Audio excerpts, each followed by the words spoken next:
Γεια σας, ήρθαμε πίσω με ένα καινούργιο τηλεμάρκετινγκ. Και αυτό το τηλεμάρκετινγκ δεν είναι ένα απλό τηλεμάρκετινγκ να πούμε. Είναι ένα από τα πιο τηλεμάρκετινγκ. Ένα τηλεμάρκετινγκ που μπορείς να κρατήσεις τα όπλα σου μέσα. Δεν είπα αυτό. Ok, anyways. Κοιτάξτε, είναι τόσο πολύ καλά αυτά τα χαντομάρκετινγκ. Να λέτε τη τιμή εδώ πέρα. Ωραία, anyways. Είναι τόσο καλά τα χαντομάρκετινγκ που σκουπίζουν τα πάντα τόσο εύκολα. Ας πούμε, δεν θέλω να σας δείξω. Όχι. Τα σκουπίδια μου έχουν το καλύτερο παιχνίδι στον κόσμο που είναι το Swag. Και θέλω να το βγάλω έξω. Απλώς θα κάνω.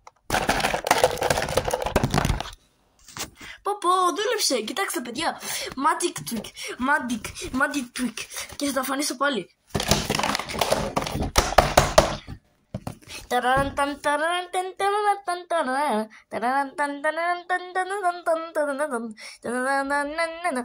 Τέλος πάντων.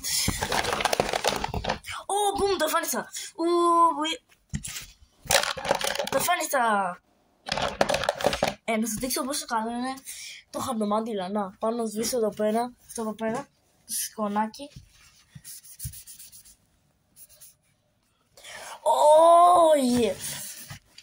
Κοιτάξτε, το ζήσα πάρα πολύ καλά. Κοιτάξτε, με το 3. 1, 2, 3. Οπότε, τώρα αγοράστε το. Φύγε και εσύ. Έλα εδώ και εσύ. Αγοράστε το μόνο. Παιδιά. Θα το βγάλει και κάπου εδώ πέρα. Κάπου εδώ. Ok, anyways.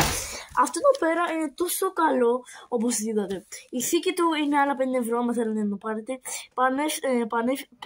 Πανάφθηνο.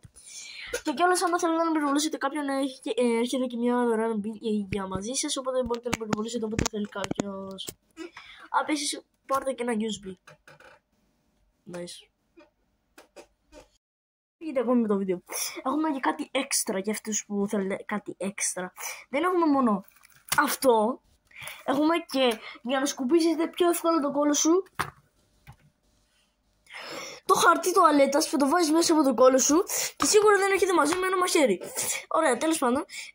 Like και subscribe. Τέλος του βίντεο. Γεια σας.